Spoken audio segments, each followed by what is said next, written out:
نحمده ونصلي على رسوله الكريم أما بعد أعوذ بالله من الشيطان الرجيم بسم الله الرحمن الرحيم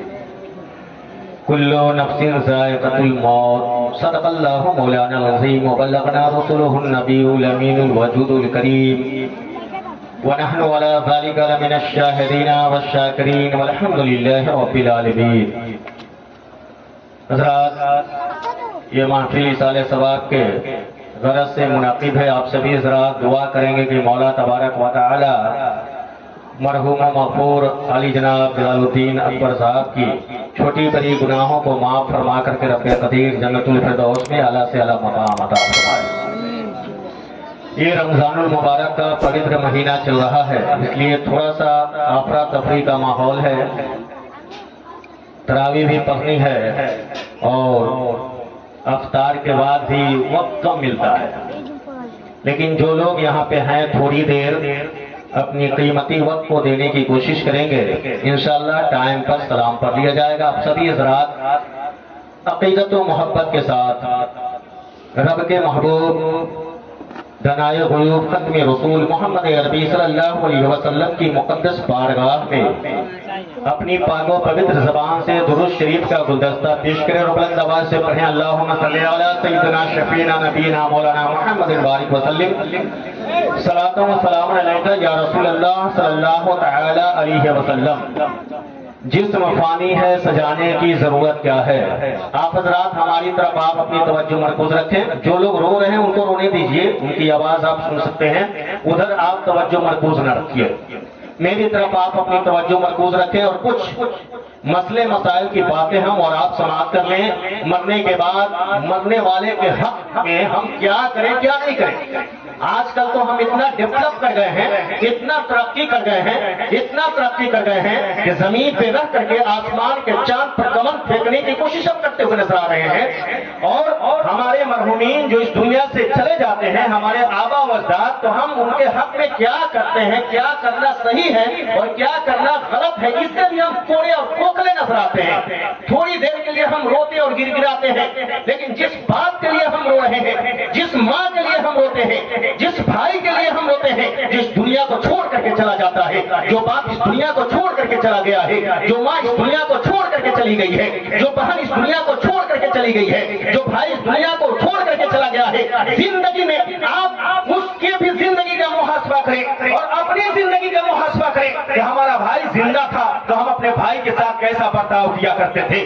ہمارا باپ زندہ تھا تو ہم اس کے ساتھ کیسا سلوک کیا کرتے تھے، ہماری ماں زندہ تھی تو ہم اس کے ساتھ کیسا سلوک کیا کرتے تھے. مرنے سے زیادہ زندگی میں ہم اپنے ماں باپ کا احترام کر کے ان کی روح کو تازگی اور خوشی پہنچا سکتے ہیں. مرنے کے بعد تو سب لوگ کیا کرتے ہیں، مرنے کے بعد تو سب چہارم کیا کرتے ہیں، 10واں 20واں سالانہ پہ سالانہ لوگ کرتے ہوئے نظر آتے ہیں، لیکن باپ زندگی اور موت کی سے جوجھتا ہوا نظر آتا ہے، چرپائی پہ لیٹا ہوا نظر آ رہا ہے. اب تب کی سانسیں چل رہی ہے، اب اس کی روح نکلنے والی ہے. باپ طرف طرف کا دم توڑ دیا کرتا ہے، بیٹے کو آواز لگاتا ہے بیٹا آؤ مجھے پیاس لگی ہوئی ہے، بڑی شدت کے ساتھ مجھے پیاس تڑپاتی ہوئی نظر آ رہی ہے، ایک گھٹ پانی پلا دو. لیکن بیٹا کہتا ہے ابو جان آپ کسی اور سے منگا لیجئے، ابھی میں کھیلنے جا رہا ہوں، میرے پاس ٹائم نہیں ہے. لیکن وہی بیٹا ہے جب آپ اس دنیا سے چلا جاتا ہے، جب آپ کے باپ اس گھر کو چھوڑ کر کے چلا جاتا ہے، زمین جائیداد کھیت کھلیان دکان مکان ہیرے جواہرات اپنے بیگانے دوست احباب سب کو چھوڑ کر کے چلا جاتا ہے تو چہارم پہ چہارم کیا جاتا ہے، 10واں پہ 10واں کیا جاتا ہے. اللہ کے نبی صلی اللہ علیہ وسلم فرماتے ہیں، بخاری شریف کی حدیث ہے، آقا صلی اللہ علیہ وسلم ارشاد فرماتے ہیں اے لوگوں تمہارے ماں باپ تمہارے لیے جنت ہے اور تمہارے لیے جہنم بھی ہے. صحابہ کھڑے ہو جاتے ہیں، عرض کرتے ہیں یا رسول اللہ یہ بات سمجھ میں نہیں آ رہی ہے، یہ بات ذہن کے حاشیے سے پہنچ کر گئی کہ ماں باپ ہمارے لیے جنت بھی ہے اور ہمارے لیے جہنم بھی ہے، یہ کیسے ہے؟ تو آقا صلی اللہ علیہ وسلم مسکراتے ہیں، تبسم فرماتے ہیں، یوں مسکرائی جان سی گلیوں میں پڑ گئی، یوں لب کشا ہوئے کہ گلشتہ بنا دیا. میرے آقا صلی اللہ علیہ وسلم فرماتے ہیں کہ جن کے والدین جن سے خوش ہیں ان کے لیے جنت ہے اور جن کے والدین ناراض ہیں ان کے لیے جہنم ہے. فیصلہ آپ کے ہاتھ میں ہے. آج سے 9 روز قبل علی جناب جلال الدین اکبر صاحب آپ کے بیچوں بیچ رہنے والے تھے، ان کے حیات و سکرات سے آپ ان کی سیرت سے آپ باخبر ہیں، وہ کیسے تھے، آپ کے ساتھ کیسا برتاؤ کیا کرتے تھے، دینی معاملات میں ہو اور اللہ کے گھر کے معاملات ہو یا اللہ کے راہ میں خرچے کی بات ہو، آپ اس سے کوئی نظر نہیں آتے ہیں۔ آج ان کی یہی تو محبت ہے، یہی تو اخلاق ہے، یہی تو پیار ہے، یہی تو بھائی چارگی کے ہے کہ اللہ کے جب وہ پیارے ہو رہے ہیں تو اللہ کے جب وہ پیارے ہو رہے ہیں تو پاک و پوتر مہینے میں اللہ کے پیارے ہوتے ہوئے نظر آ رہے ہیں۔ رمضان المبارک کے پوتر مہینے میں ان کی روح کب سے منصری سے پرواز کر رہی ہے، اور آقا صلی اللہ علیہ وسلم ارشاد فرماتے ہیں کہ جس مرد مومن کی روح رمضان کے مہینے میں قبض کی جاتی ہے، اللہ تبارک و تعالیٰ بغیر حساب و کتاب کے اس کو جنت عطا کیا ہے۔ نعرہ تکبیر، نعرہ تکبیر، نعرہ رسالت، نعرہ رسالت، گوشت کا دامن، گوشت کا دامن، نعرہ تکبیر۔ لیکن ہمیں اور آپ کو تھوڑا سا اپنے آپ کو چینج کرنے کی ضرورت ہے۔ آج گھر میں میت پڑی ہوئی ہے، سارے لوگ روتے، بالکل اگر کوئی اپنا گھر چھوڑ کر کے جاتا ہے تو درد تو ہوتی ہے، صدمہ تو ہوتا ہے، آنکھوں سے آنسو تو بہتے ہیں، لوگ روتے چلاتے ہیں، لیکن کچھ حد سے تجاوز ہم کر جاتے ہیں۔ جانا تو ہے، سب کو جانا ہے۔ موت یہ ایک ایسی چیز ہے، موت یہ ایک ایسی شے ہے جس کے بارے میں دنیا کے اندر جتنے بھی مذہب کے لوگ اپنی زندگی گزارتے ہیں ان سے پرشن اور کوشچن اور سوال کریں گے کہ بھائی تمہیں موت آئے گی، سب یہی کہیں گے ہاں، اس میں کسی کا اختلاف نہیں ہے، یہ تو ہر چیز میں اختلاف ہے، لیکن موت یہ ایک ایسی شے ہے جس سے کوئی کسی کو چھٹکارا نہیں ہے، سب لوگوں کو موت کا جام پینا ہے۔ یہ الگ بات ہے، آج ہم چلے گئے، کل آپ کی باری ضرور آئے گی، لیکن سب کو جانا ہے۔ جب سب کو جانا ہے تو ہم آپس میں نا اتفاقی کے بیچ کیوں ہوتے ہیں؟ جب سب کو جانا ہے، یہ گھر چھوڑ کر کے جانا ہے، یہ دھرتی چھوڑ کر کے جانا ہے، یہ کھیت و کھلیان، دکان، مکان، ہیرے جواہرات، اپنے بیگانے دوست احباب سب کو چھوڑ کر کے جانا ہے، تو ہم اپنے سینوں کے اندر سے گندگی کو نکال کر کے پھینک دیں اور مصطفیٰ جان رحمت کا مدینہ بنا لے۔ جانے والا تو جا رہا ہے، جانے والا جا رہا ہے، گھر والے روتے ہوئے نظر آتے ہیں، اپنے روتے ہوئے نظر آتے ہیں، بیگانے روتے ہوئے نظر آتے ہیں، بیٹے روتے ہوئے نظر آتے ہیں، دوستوں احباب روتے ہوئے نظر آتے ہیں، سب روتے ہوئے نظر آتے ہیں، لیکن جانے والا جا رہا ہے تو مسکراتا ہوا نظر آ رہا ہے۔ اور جاوید بابو آپ کو گھبرانے کی ضرورت نہیں ہے، آپ کو خوش نصیب ہے کہ آپ کے والد آپ کے سامنے جا رہے ہیں، رمضان المبارک کے پوتر مہینے میں جا رہے ہیں، گویا کہ ان کا اخلاق لے کر کے وہ جا رہے ہیں،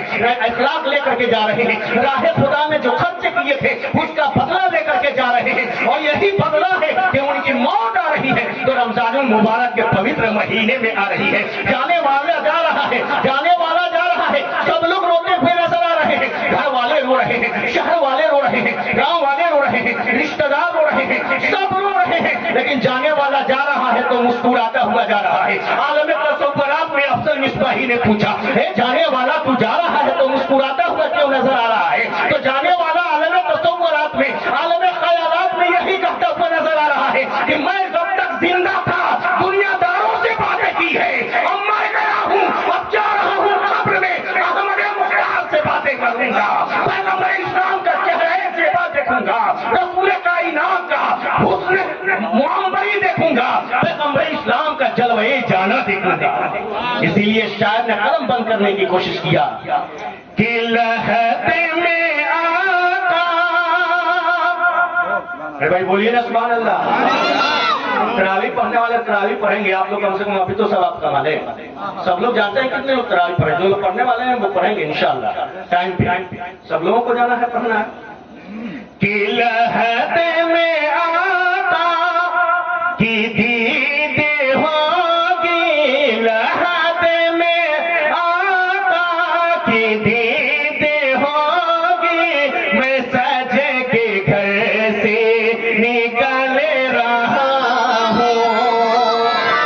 یہ موت ہے، یہ اللہ کے نیک بندوں کی موت ہے کہ مرنے کے بعد ہی خوشبو لگایا جاتا ہے۔ اس لیے تو حضور نعمت العلماء چھپرا کی سرزمین سے لکھتے ہیں کہ خوشبو میں بس ایک کافور ملے، نعمت یہ کہا چپ چاپ چلے، ارے چادر بھی نہیں، کرتا بھی نیا، کیا دھوم مچی ہے جانے کی۔ آج مرنے کے بعد ہم میت کو تہبند دیتے ہیں نا لنگی، اس میں بھی کنجوسی کرتے ہیں۔ حالانکہ مسئلہ یہ کہتا ہے کہ آپ کم سے کم سینے کے حد سے آپ میت کو تہبند دے، لنگی دے، چھوڑی نہ کریں، چادر بھی لمبی چوڑی دے، قمیص کہیں سلائی کی ضرورت نہیں ہے، جہاں کمی پڑے تو وہاں پہ سلوا سکتے ہیں، لیکن بھرپور چکر ہم زندگی میں لنگی پہنتے ہیں، ویسے میت کو نہیں لنگی پہنا ہے، چادر کی شکل میں دینی ہے۔ جسم فانی ہے، سجانے کی ضرورت کیا ہے؟ حسن دنیا کو دکھانے کی ضرورت کیا ہے؟ جسم فانی ہے، سجانے کی ضرورت کیا ہے؟ حسن دنیا کو دکھانے کی ضرورت کیا ہے؟ ایسے اعمال کرو کہ روح سے خوشبو آئے، اپنے کپڑوں پہ لگانے کی ضرورت کیا ہے؟ اپنے کپڑوں پہ لگانے کی ضرورت کیا ہے؟ تو شاعر کہتا ہے کہ لہتے میں آقا کی دیدے ہوگی، میں سجے کے گھر سے نکل رہا ہوں۔ حضرات، وقت قلت دامنگیر ہے، لیکن غم کا پہاڑ ٹوٹ جاتا ہے، غم کا پہاڑ ٹوٹ جاتا ہے جب ایک باپ کے کاندھے پہ بیٹے کا جنازہ چلا کرتا ہے،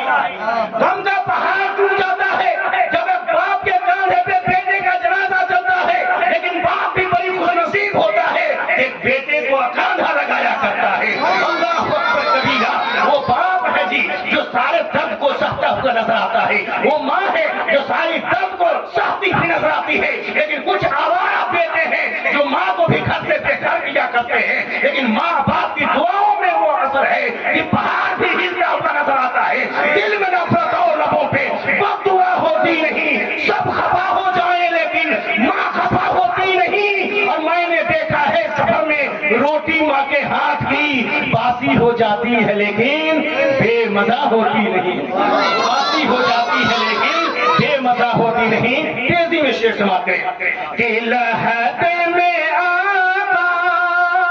کی دیدے ہوگی، میں سجے کے گھر سے نکل رہا ہوں، میں سجے کے گھر سے نکل رہا ہوں، میرے عزیزوں یہ رونا کیسا۔ علی جلال الدین صاحب نے بڑی محبت کے ساتھ اس بلڈنگ کو بنوایا تھا، بڑی لگن کے ساتھ اس بہترین عمارت کو کھڑا کیا تھا، لیکن چند دن مہمان کی شکل میں اس گھر میں اپنی زندگی گزارے، پھر آخری گھر میں چلے گئے، کوئی ہمیشہ کے لیے نہیں آیا ہے، لیکن اللہ اکبر کبیرہ، جانے والا جب جاتا ہے تو پیسہ، بلڈنگ، عمارت، زمین، جائیداد، خزانہ، دولت کچھ لے کر کے نہیں جاتا ہے، اگر جاتا ہے تو اخلاق لے کر کے جاتا ہے، اگر جاتا ہے تو پیشانیوں میں سجدے کی طرف لے کر کے جاتا ہے، جاتا ہے تو قرآن کی تلاوت کو سینے سے سجا کر کے جاتا ہے۔ کہ میرے جنازے پہ رونے والوں فریب میں ہو بغور دیکھو، کہ میرے جنازے پہ رونے والوں فریب میں ہو بغور دیکھو، مرا نہیں ہوں غم نبی میں، لباس ہی تو بدل رہا ہوں، مرا نہیں ہوں۔ اور آخری شعر، ٹائم بھی ہو گیا ہے، جب میت کو قبر کے اندر لٹا کر لوگ چلتے ہیں، اللہ کے نبی فرماتے ہیں کہ زندے جب میت کو قبر کے اندر لٹا کر، جب میت کو جو لوگ قبر کے اندر اترتے ہیں، اپنے ہاتھوں میں میت کو لے کر قبر کے اندر اتارتے ہیں تو کیا پڑھتے ہیں؟ بسم اللہ والا ملت رسول اللہ صلی اللہ تعالی علیہ وسلم، یہ ایک سطر کی دعا پڑھتے ہیں، اور نیچے اتار کر کے مٹی ڈال کر کے جب زندے چلتے ہیں 40 قدم، تو اللہ کے نبی فرماتے ہیں کہ مردہ ان کی جوتیوں کی آواز کو سن رہا ہے۔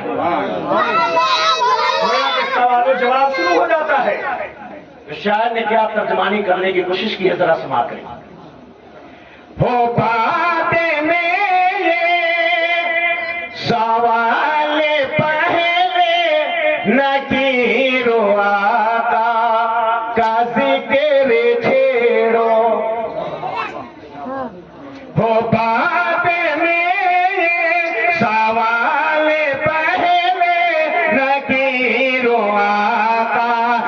ذکر چھیڑو ملن کی شب ہے، ملن کی شب یعنی اس رات میں رب کے محبوب سے ملاقات ہوگی کہ ملن کی شب ہے، کفن میں اپنے ملن کی شب ہے، کفن میں اپنے خوشی کے مارے مچل رہا ہوں، خوشی کے مارے مچل رہا ہوں۔ کل نفس ذائقۃ الموت، ہر نفس ہر ذی روح کو موت کا مزہ چکھنا ہے۔ اب آئیے ہم اور آپ سبھی لوگ کھڑے ہو کر کے نبی کی بارگاہ میں صلاۃ و سلام کا گلدستہ پیش کریں۔